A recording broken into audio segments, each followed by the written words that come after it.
The year is 1945. The war is over. Across the Pacific, across Europe, millions of men are laying down their arms, boarding ships, going home. Flags are raised. Tears are shed. History books are already being written. But in the dense, unforgiving jungle of a remote Philippine island, one man has not heard the news. Or perhaps more accurately, he refuses to believe it. His name is Private First Class Robert Preston Walsh. And for the next 4 decades, he will wage a war that the rest of the world has long since forgotten. This is not a story of ignorance alone. It is a story of loyalty so absolute it became indistinguishable from madness. Of a soldier so deeply forged in the fires of duty that surrender itself felt like a form of death. It is the story of the last American soldier to lay down his arms in World War II, and the secret he carried for 40 years that would shake the nation when it finally came to light. To understand Robert Walsh, you must first understand where he came from.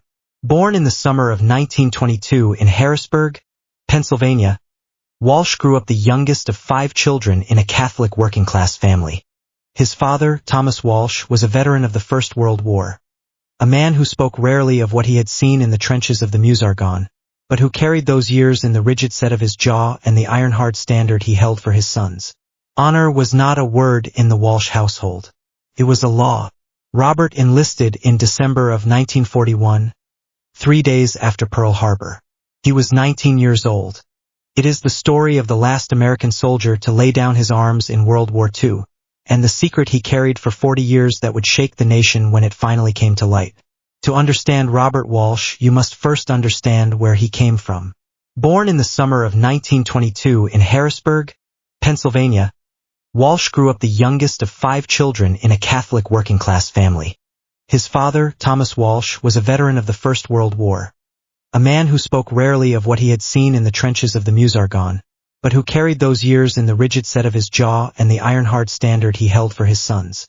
Honor was not a word in the Walsh household. It was a law. Robert enlisted in December of 1941, 3 days after Pearl Harbor.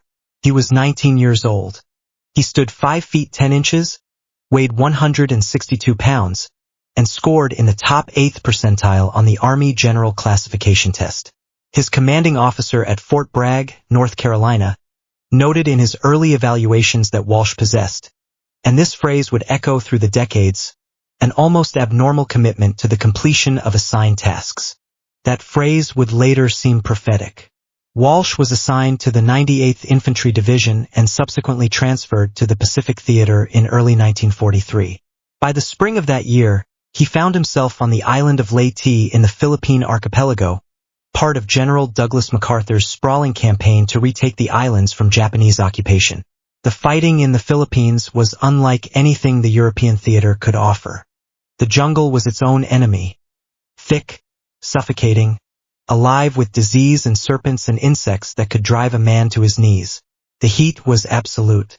The rain came not in showers but in walls of water that turned the earth to mud and the mud to something deeper and darker. But the Japanese defenders were what truly terrified the men of the 98th. They were not simply soldiers. They were the product of a warrior culture that considered surrender a disgrace more devastating than death. They had been trained to fight to the last breath, to hide in the jungle for weeks and months if necessary, to emerge without warning from the undergrowth with bayonets fixed. They were ghosts, and they made the Philippine jungle their kingdom. By the autumn of 1944, MacArthur's forces had begun the liberation of Leyte in earnest. The Battle of Leyte Gulf, fought between October 23 and 26, 1944, would become the largest naval battle in all of human history. Over 200,000 personnel, hundreds of ships, and thousands of aircraft engaged in a struggle that decided the fate of the Pacific War. On land, the fighting was no less brutal. The 98th Infantry pushed inland through rice paddies and mountain passes, through villages reduced to ash and silence. It was during a patrol in November of 1944, near the town of Ormoc in western Leyte, that Robert Walsh's world shrank to the size of a single jungle. His unit, a 12-man reconnaissance patrol under the command of Sergeant Dale Hutchinson of Knoxville, Tennessee, had been tasked with assessing Japanese troop movements along a ridgeline northwest of the main American advance. They moved out before dawn on November 14, 1944, slipping through the jungle like shadows. They never came back. What happened on that ridgeline has been pieced together over decades from Japanese military records, American intelligence reports, and eventually Walsh's own account. The patrol walked into an ambush. The Japanese unit elements of the 1st Division under Colonel Yoshio Fujita had anticipated exactly this kind of American probing movement and had set a textbook trap along the ridgeline. In less than 3 minutes, 9 of the 12 American soldiers were dead. Sergeant Hutchinson among them. 2 others were captured. Robert Walsh ran. He ran not in cowardice, that distinction matters deeply, but because in the chaos and the smoke and the screaming, his training took over. Disperse. Evade. Survive. He plunged into the undergrowth and the jungle swallowed him whole. For 3 days, Walsh moved only at night. He had his rifle, an M1 Garand that he kept clean with a soldier's almost religious devotion. His ammunition pouches, his canteen, and a K-ration pack that lasted him until the second morning. He had no map. He had lost his compass in the scramble from the ambush site. He navigated by the stars and the sounds of distant artillery, always trying to move toward what he believed was the American front line. But the front line was moving. MacArthur's forces were advancing faster than Walsh realized, and the corridors of land between American and Japanese positions were shifting daily. Twice he nearly walked into Japanese patrols. Once, he lay in a shallow creek bed for 6 hours while a column of Japanese soldiers passed within 30 yards of him. So close he could hear their murmured conversations and the soft clinking of their equipment. By the end of the first week, Walsh had accepted a difficult reality. He could not find his unit. He was, in the most complete sense of the word, alone. The weeks turned into months. Walsh found water and food. He learned which plants could be eaten and which would kill him. He learned the rhythms of the jungle. When the birds went silent, something was moving nearby. He built shelters from bamboo and broad-leafed palms. Always small, always hidden, always temporary. He moved his camp every few days, leaving no trail he could not erase. He also kept fighting. This is the part of Walsh's story that separates it from simple survival. He did not merely hide. He continued to operate as a soldier. He harassed Japanese supply lines. He ambushed small patrols. He cut communications wire-strung between Japanese positions. He was, in every functional sense, a one-man guerrilla unit conducting active operations against the enemy. He marked his kills on the inside of his rifle stock with a small notch for each, a practice he would later say made him feel less alone. Each notch was proof that he was still a soldier, still fighting, still fulfilling his duty. The war ended in August of 1945. Japan surrendered formally on September 2, 1945, aboard the USS Missouri in Tokyo Bay. The document was signed. The world exhaled. And in a jungle on Leyte, Robert Walsh heard the distant sound of celebration from what he assumed was a Japanese military installation, and kept his head down. Here the story enters its most extraordinary chapter. Walsh did not simply fail to receive word that the war had ended. He received it and rejected it. In early October of 1945, barely a month after the Japanese surrender, American military aircraft began flying over the Philippine Islands dropping leaflets. The leaflets, printed in English and Tagalog and Japanese, announced the war's end and instructed any remaining soldiers, of any nationality, to come forward and lay down their arms. Walsh found one of these leaflets pinned against the undergrowth by the morning wind. He read it. He turned it over in his hands. And then he concluded it was a Japanese trick. This was not an irrational conclusion given his circumstances. The Japanese military had a long history of psychological operations. They had dropped fake leaflets over Allied positions throughout the Pacific War, designed to demoralize, to confuse, to lure soldiers into the open. Walsh had been briefed on these tactics before the ambush that separated him from his unit. And the leaflet he held had no unit designation on it, no authentication codes, nothing that a trained soldier could verify. Moreover, the Japanese forces he had been engaging continued to move through the jungle for weeks after the surrender, because they too had not received, or had not accepted, the news. Walsh watched a column of armed Japanese soldiers cross a jungle trail in late October of 1945. He observed them through the undergrowth, counting them, assessing their equipment. They were still armed. They were still organized. They did not look like defeated men. And so Walsh went back to war. The months became years. The years accumulated with a terrible patience. Walsh developed a routine of extraordinary discipline. He rose before dawn, checked his perimeter, foraged for food, cleaned his weapon, and planned his day's movement.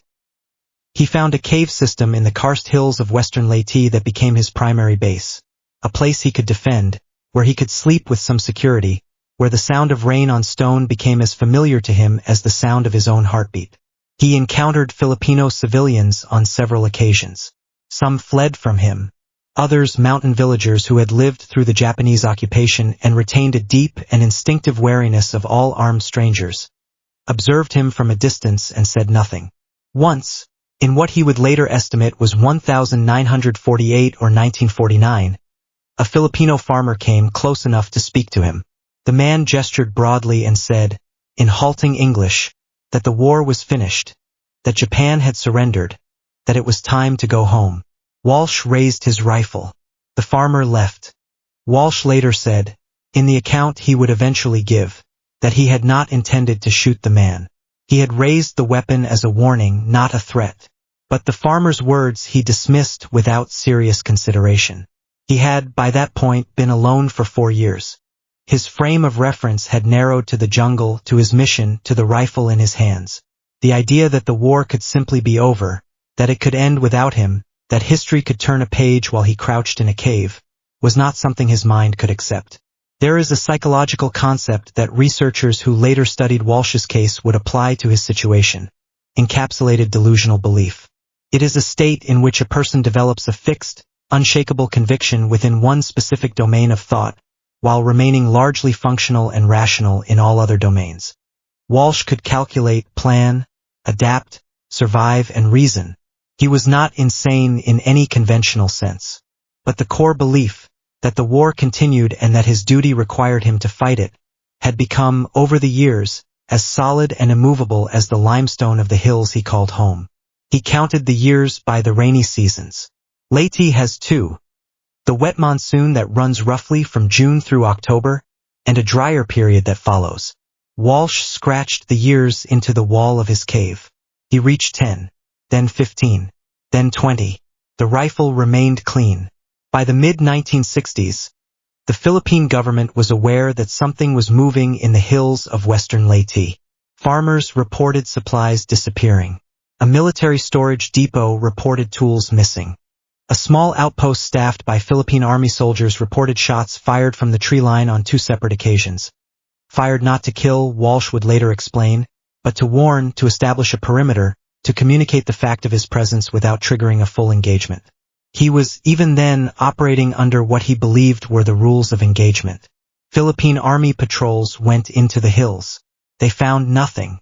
Walsh could read pursuit the way a sailor reads weather, in the small signs, the broken branches, the distant voices. He moved deeper. He waited. He survived. In 1967, a young Philippine Army lieutenant named Eduardo Santos was assigned to a unit tasked specifically with investigating the reports from western Leyte. Santos was 24 years old, a graduate of the Philippine Military Academy, and possessed of a patience and methodical intelligence that his superiors had recognized early. He approached the assignment not as a combat operation but as a kind of archaeology, a careful reconstruction of who was out there and why. Santos spent 3 months reviewing every report, every stolen supply incident, every rifle shot from the tree line.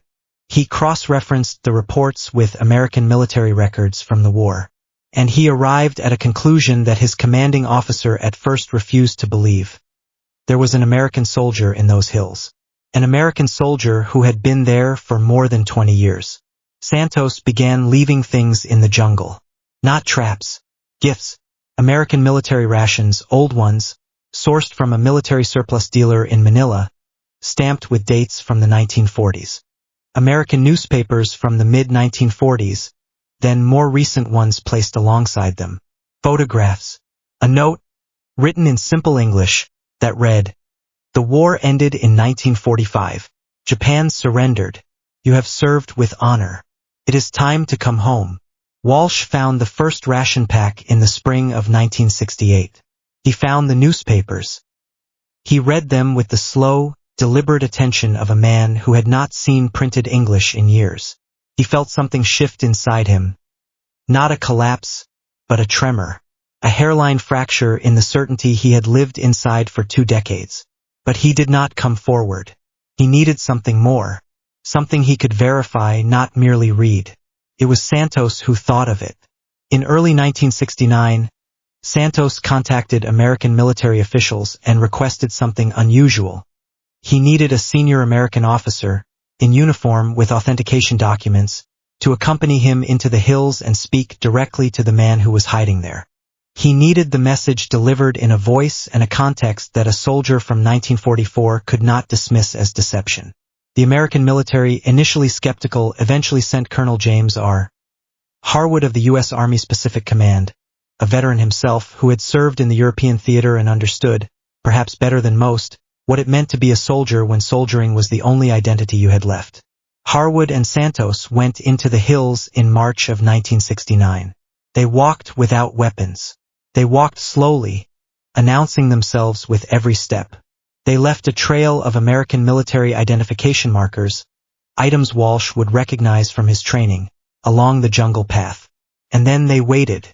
Walsh watched them for 2 days from the undergrowth. On the 3rd morning, he stepped out of the jungle. He was 46 years old. He had been in that jungle for 24 years. He was thin, dramatically so, but not broken.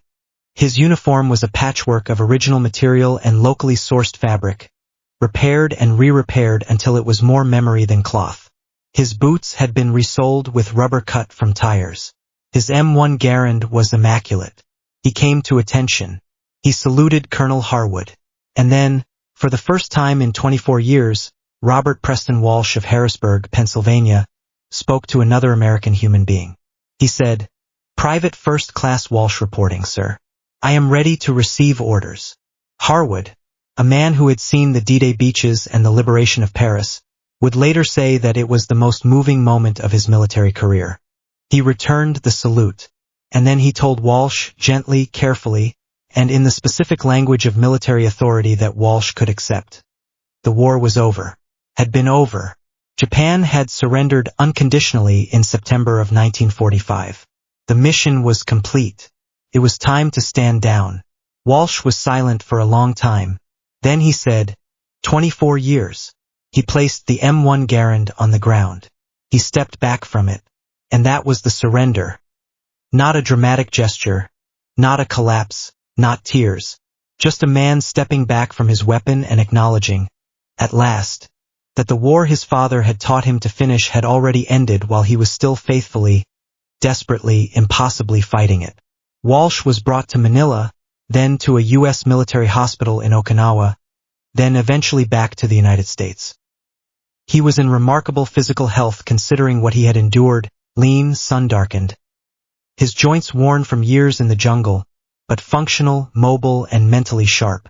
Psychologically, the adjustment was slower and more painful. He had to learn, day by day, what the world had become in his absence. The assassinations, the moon landing, Vietnam, another war, already nearly over, that had been fought and bled without him. A world utterly transformed while he stood his post in the hills of Leyte. He returned to Harrisburg. His parents were dead. 2 of his siblings had died. One brother, Michael, was still alive. A retired schoolteacher who had long since stopped hoping and now stood in the arrivals hall of the Harrisburg airport with an expression that contained an entire lifetime of grief and wonder compressed into a single moment. They embraced without words. The Army, after considerable internal deliberation, awarded Walsh the Silver Star, citing his sustained courage, commitment to duty, and extraordinary personal sacrifice under conditions of extreme hardship and isolation. There was discussion of a court-martial, a procedural consideration given that Walsh had, technically, been AWOL for decades, but it was dismissed quickly and without serious debate. What would it mean to court-martial a man for being too loyal? For taking his orders too seriously? The absurdity spoke for itself. And then comes the secret. Walsh had been speaking to journalists, to military historians, to Veterans Affairs counselors for nearly a decade before the full truth emerged.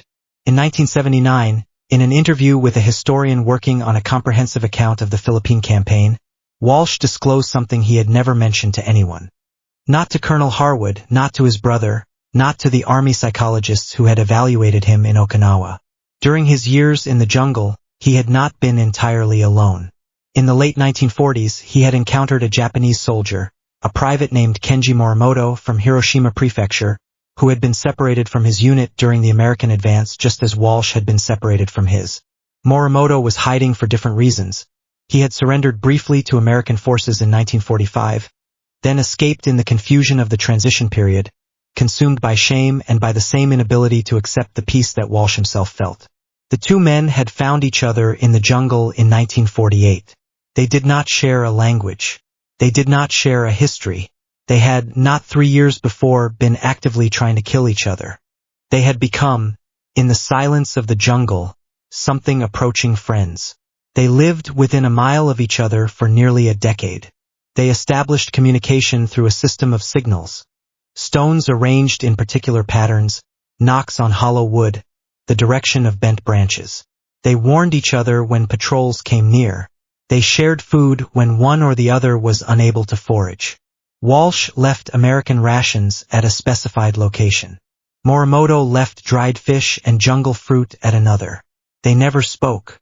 They never met face to face until 1952, when Walsh, tracking the sound of movement, came around a boulder and found Morimoto sitting with his back against a tree, sick with fever, barely conscious. Walsh had a supply of quinine tablets salvaged from a Philippine Army medical kit. He sat beside the Japanese soldier, broke a tablet, and placed it in the man's hand. Then he moved away and watched from a distance until the fever broke. Morimoto died in 1957. Walsh found him one morning in his shelter. Not killed, not wounded. Simply dead, in the quiet way that the jungle eventually claimed everything. He was perhaps 40 years old. Walsh buried him.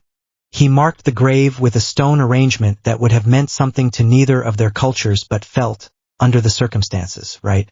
He never told anyone. Not because he feared judgment but because, and this is what the historian who finally heard the story found most remarkable, Walsh considered it private. Sacred, in some way he could not fully articulate. The friendship, if it could be called that, between two men who had been trying to kill each other and found themselves instead keeping each other alive, that was something that belonged to the jungle. To the silence, to the particular impossible world they had built between them. The disclosure of this secret in 1979 made international headlines. In Japan, Morimoto's family, a sister still living in Hiroshima, learned for the first time what had become of the brother they had presumed dead since 1945. Walsh wrote her a letter. It was translated by a Japanese-American veteran who volunteered his services free of charge. In the letter, Walsh described her brother as a man of quiet dignity, of evident courage, of what appeared to be deep love for his country, and of great fundamental decency, which Walsh said he had recognized across every barrier of language and history and war. The sister wrote back. She thanked him. She told him that their father had been a fisherman and that Kenji had loved the sea. She sent a photograph. Walsh kept it on his desk until he died. Robert Preston Walsh lived until 2003. He was 80 years old. He never entirely readjusted to the modern world. He remained a man who rose before dawn, who kept his small house in Harrisburg with military precision, who startled at sudden sounds and preferred open ground to enclosed spaces. But he was not bitter. He was not broken. When asked in his final years whether he regretted the decades lost in the jungle, he considered the question with the same deliberate patience he had brought to everything and said, "I did what I believed I was supposed to do. That's all any soldier can say. That's all any man can say." He paused and then he added, "And I wasn't entirely alone."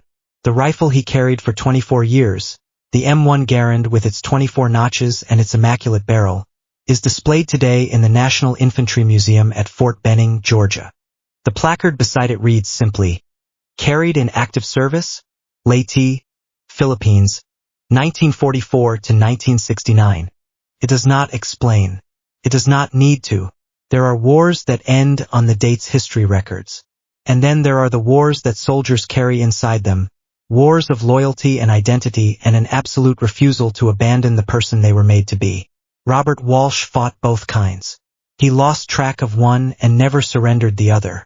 In the hills of western Leyte, somewhere in the karst limestone above the jungle that swallowed him whole in November of 1944, there is a grave marked with stones. The man buried there was 20 years younger than the man who buried him. They were enemies. They were, in the end, something else entirely. History does not have a word for what they were. But it should.